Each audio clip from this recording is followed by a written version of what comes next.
Okay, good afternoon, everybody. Sorry for getting down here a little bit late. It's a busy Friday, but happy Friday indeed. I don't have anything at the top, so I will turn it over to all of you. Paul, Treasury go put ahead. out those Russian names today. Do you have anything at the podium to say about it in terms of how you think it might affect U.S.-Russia relations and cooperation going forward, or do you feel there's a risk to sort of say missile talks and things like that? Yeah, thanks, Paul, for the question. Indeed, we have transmitted to Congress our information from the State Department and the Treasury Department. Stay tuned for an announcement shortly this afternoon, and we will have some officials explaining it in greater detail. So I think I'll reserve it until we have a call this afternoon at about 2:15 to clarify more about the list with some experts. Can we ask a context question, Okay. however? Given the timing, yes, I know that there was the deadline of having a list of names by Saturday if anyone was going to be designated. But given that the National Security Advisor, Mr. Donnellan, is on his way to Moscow for meetings in the next 2 or 3 days, was there any concern that publicizing the names at this point would have a negative impact on his meetings, given the ongoing situation in Syria, given the ongoing concern about North Korea, given the other issues that are certainly on their agenda, to now have this fight over human rights violators now at the top of the list, as it were, of his agenda this coming Monday? Well, look, Roz, I don't think I would read into it one way or another, other than say that, of course, the State Department and the Treasury Department, as executive departments, will comply with our legislative requirements, and we've done so in this case. Has there been any initial contact from the Russian embassy or from any of their delegation at the UN regarding the release of the names in the past hour? And if so, what has been their reaction? Not that I'm aware of, Ross. But again, I refer you to our forthcoming statement and some more information we'll have from officials later this afternoon. And then there's been a bit of conflicting messaging coming from the top leadership of the Russian government, while the Foreign Minister, Mr. Lavrov, has indicated that this could have negative repercussions on the U.S.-Russian relationship. The spokesperson for President Putin, as well as another spokesperson, have indicated that perhaps this is not going to be as dire a situation as it might be, that you might not see a tit for tat, as it were, with Americans being cited for alleged human rights violations and retaliation. Right. What is this building's assessment of how Russia is actually dealing with the fallout from Magnitsky? Roz, I'll let the Russian side speak for themselves. You know where we are with our relationship in Russia, that our approach to Russia has been to seek cooperation in areas of mutual interest while managing our disagreements and speaking frankly and openly about our differences. And when it comes to human rights or democracy, we clearly communicate those. So, again, that's probably where we are in Russia, but I'll let the Russian side speak for themselves. Michelle. On Syria, Yep. what are the outcomes of the secretaries' meetings with the Syrian opposition in London? Well, first of all, before I get to the Secretary's diplomacy, thanks for raising Syria, Michelle. I did want to, first of all, mention that we are appalled by the horrific reports that 60 Syrians were killed on April 10th when regime troops stormed the town of Sanamain in southern province of Daraa. We strongly condemn this massacre, in which civilians, including women and children, were killed in shelling and execution. So we've been absolutely clear from the beginning that those who commit these horrific atrocities must be held to account. In terms of the Secretary's diplomacy, you know that he had a chance to meet with the opposition in London. You know that he will continue on to Istanbul, as I mentioned. I guess it's next weekend, not this coming weekend, but the weekend after, where there'll be a chance with key partners to continue the discussion. So I don't have an update in that regard, other than to say that certainly we're continuing to intensify our efforts and do everything we can to help the Syrian opposition. And there are some news reports that said that the Special Envoy Brahimi will resign soon. Well, do you have any idea about this? Are you aware? I missed the first part of your question. Can you repeat that, Michelle? There are news reports saying that Special Envoy or the International and Arab Envoy Akhdar Brahimi will resign soon. Are you aware of these reports? I don't have anything for you on that one way or another. I really refer you to the UN. We continue to support his efforts to make peace, but I don't have an update for you on his efforts at this time. Can you tell us anything about the Istanbul meeting that the secretary will attend? I don't have a lot of information other than this is, a chance to work with international partners and the Syrian opposition leadership to further explore ways in which the international community can have a stronger impact on changing Assad's calculation. But as we get a little bit closer, we'll give you some additional details about the Secretary's forthcoming trip.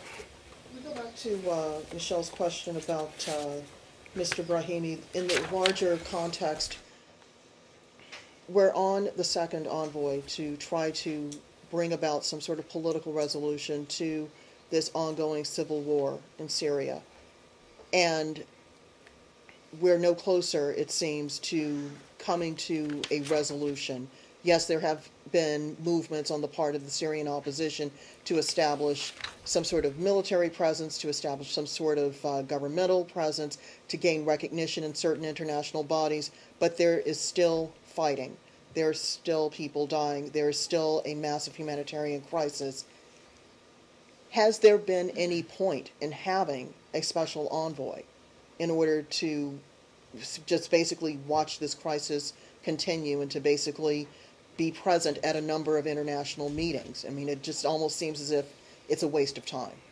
Raz, I reject your characterization. You know that the United States' preferred approach is to end this conflict through a negotiated solution. And that's the best way to preserve some of the technocratic aspects of the state and the best way to avoid further chaos. Having said that, we haven't achieved that result yet. But that doesn't mean that we're not going to continue to pursue diplomatic efforts. But clearly our efforts are on intensifying our support to the opposition, and we all want to see this conflict and this suffering and these the brutal, horrendous suffering end, just like the attack that I mentioned a little bit earlier in the briefing. But it doesn't seem as if Mr. Brahimi and before him Mr. Annan were able to use any particular leverage to get both the Syrian government and the Syrian opposition into a room to start negotiating some sort of future. What we have seen over the past 2 years have been a number of statements indicating that either Assad should have a role in the talks, shouldn't have a role in the talks, and so on. It does not seem as if we're actually getting to a point where people from both sides are actually sitting down and figuring out how to proceed and keep Syria as an extant nation. So again, my question, what is the point? Is there another mechanism that ought to be used in order to try to, one, stop the civil war, and two, try to reach what the U.S. and its allies say they want, which is a negotiated political settlement? That was a long question, Raz. I'm good at those. Let me be very clear, and the Secretary has been clear. This is about changing Assad's calculation, and he hasn't made the right decision yet to step aside, but his regime will come to an end, and we're very much focused on assisting the opposition and changing his calculation. And so the right calculation is the Geneva Framework, which would allow for, mutual consent for a new executive authority in which Assad steps aside, and we can preserve some elements of the state. So that's what our efforts are focused on. Is that part of the mission for Mr. Donnellan as he goes into these meetings on Monday, to try to find a way back to that settlement? And on a related point, is there anything that he could possibly say to the Russians that might increase their ability to persuade Assad, who is, for better or worse, one of their clients, to make the calculation that would be in the best interest of the Syrian people? Well, Raz, you know where we are in terms of Russian support for the Syrians, which we've consistently raised with them. I really refer you to the White House in terms of Mr. Donnellan's travel to Russia, but it's something that we consistently raise at high levels with the Russian authorities and will continue to do because we don't think that any assistance to the Assad regime is advisable at this point, which we've been saying for a long time. Change of subject. Go ahead. On Egypt, did you have the chance to review the Egyptian NGO's draft law, and if yes, Yep. what do you think about it? Thanks for the question, Michelle. We are deeply concerned with draft legislation that would severely restrict the ability of NGOs to work in Egypt. Restricting the activities of NGOs will damage Egypt's international image and will not help build the greater consensus Egypt needs to deal with its political and economic challenges. So NGOs have played a significant role and a positive role in Egypt's revolution. They continue to play an essential role in ensuring that Egypt's democratically elected government fulfills the aspirations of the people. We continue to support the work of the United States, always supports the work of civil society. And as it reviews this legislation, we urge the Shura Council to consult with Egyptian civil society organizations and to amend the law in a way that regulates NGOs without repressing their activity. Have you raised your concern with the Egyptian government? We have raised our concerns. And any reaction from them? I don't have anything to read out to you, but certainly we'll continue to raise our concerns with the Egyptian government. And one more on Egypt. A fact-finding commission founded by President Morsi after the revolution has found that the army unlawfully detained protesters and possibly killed some of them during or after the uprising. Are you aware of this report? Well, we have not seen the report, but for the sake of transparency, we do believe it should be made public, and we urge the government of Egypt to credibly and independently investigate all claims of violence and wrongdoing and promptly bring the perpetrators to justice. But we haven't seen the report. Will this report affect your relation with the Egyptian army? Again, we haven't seen it, but we believe for transparency's sake it should be made public. Okay. Goyal? I had a question on Pakistan warning issued recently. The question is that I understand this warning, Patrick, was issued first one since September of last year. But since September and even last week, hundreds of people were killed and there were dozens of or even hundreds of attacks inside Pakistan on Pakistanis.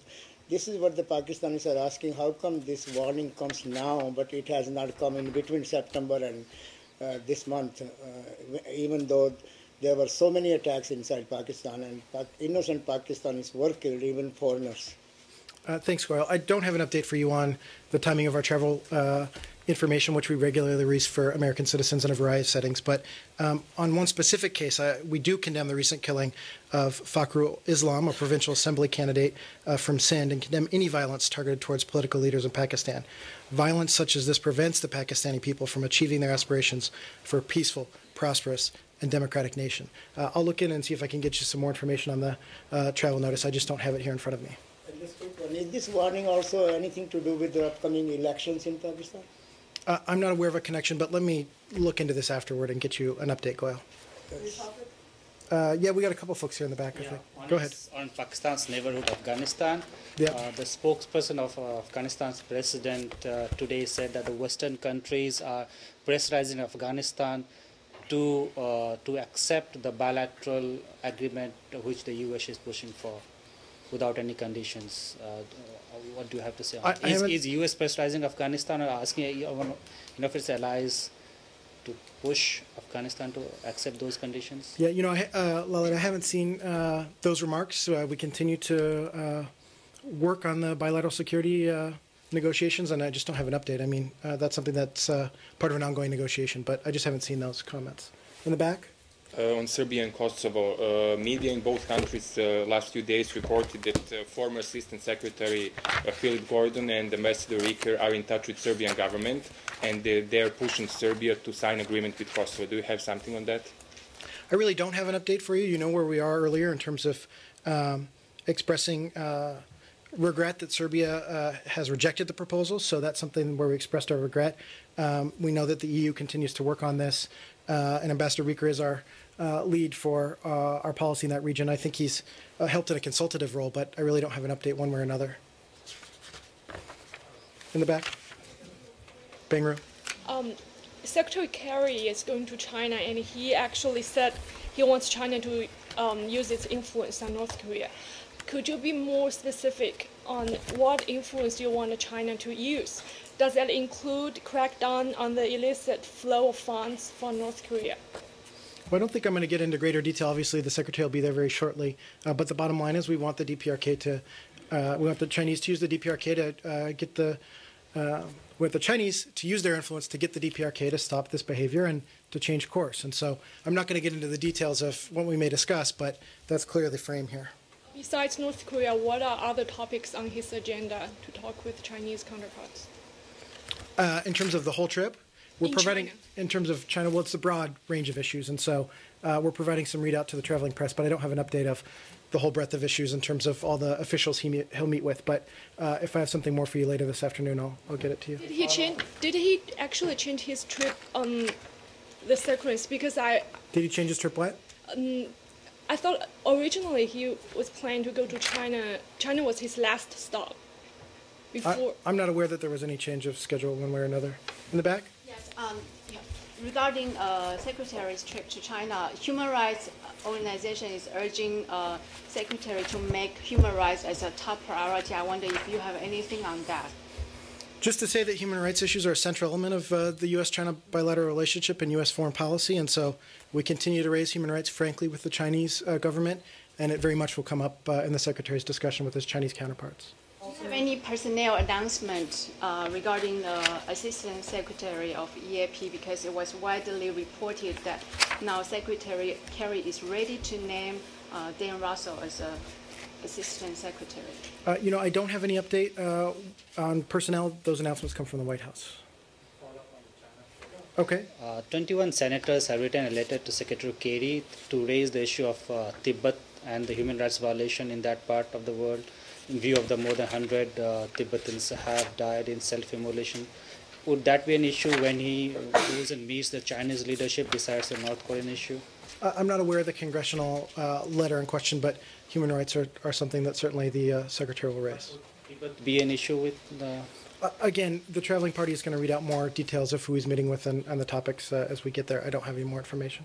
Also on North Korea. Rouse, go ahead.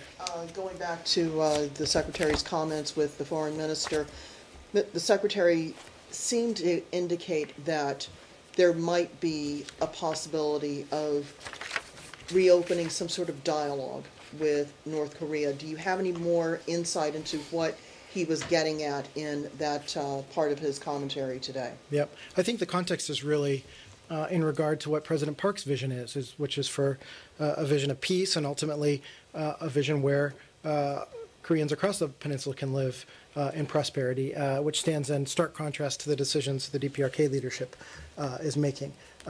In terms of negotiations, when we talk about denuclearization and some of those issues, that's very much something where the DPRK needs to stop its provocative actions and come in line with its international agreements.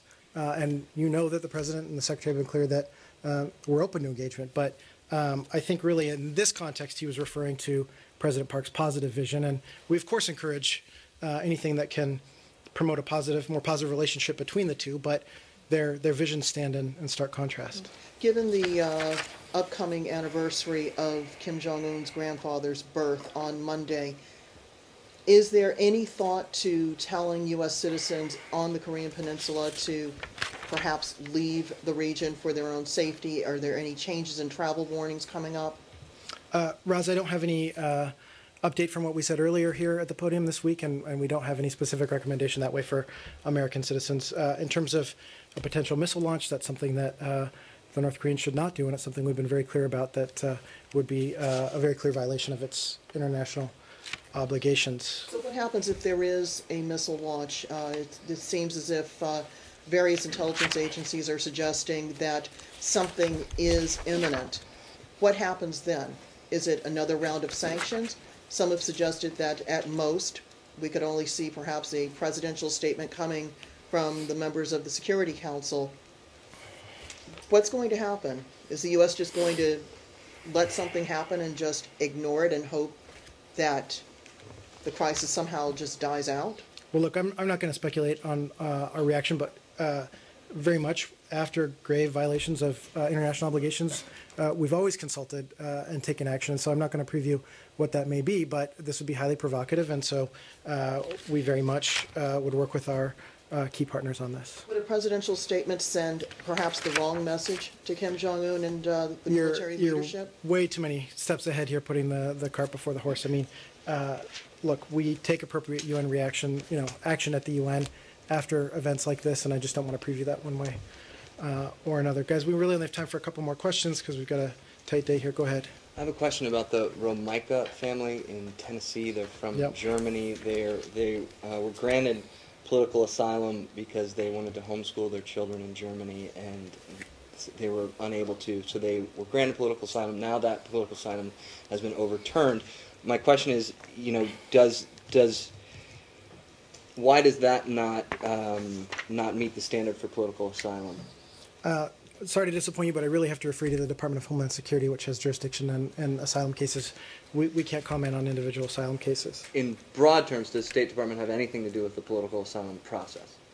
I would have to check on that, but it's certainly a DHS lead. I'm not sure at what point in the process there may be some interagency input, but it's a DHS lead. We got time really for just about one or two more. Go ahead. Just out of concern, some Hindus believe, now what they're saying is, yesterday Hindu year started 2070, and some Hindus feel in the area that Secretary John Kerry forgot them, and they didn't see any statement from him, but there was a number of statements on other New Year's or greetings and all that. So I just brought out of concern their message to the Secretary Kerry. Okay, well, thanks for noting it, Goyle. You know that we do our best in the department. The Secretary does his best to recognize various international days. Go ahead. Syria, Yeah. chemicals. Apparently, the Syrian foreign minister rejected a UN team to investigate the chemical allegations. What is the next step now? Because there are serious allegations. Their diplomats are saying that, Western diplomats are saying that the chemicals used. We have Israeli ministers on the record saying that chemical weapon used in Syria, and the regime is blocking. What are you going to do about it? I mean, look, you know where we are, and we've said repeatedly that we support the UN investigation, one that pursues any and all credible allegations of possible chemical weapons use, and we've been equally clear in demanding full cooperation of the Assad regime, including full and unfettered access for the investigation. So I really have to refer to the UN in terms of it, but we'll continue to press the UN and the international community will continue to push. So the regime blocked the team. I mean, my question is, I don't understand you endorse the team, but the regime is not allowing. So my question is, what are you going to do about it if the regime is not just rejecting? I really refer you to the UN who's liaising on this. I understand that they had a team already forward deployed nearby in the region, but I really refer to them on the details of their interaction with the Syrians. Time for one more? Go ahead.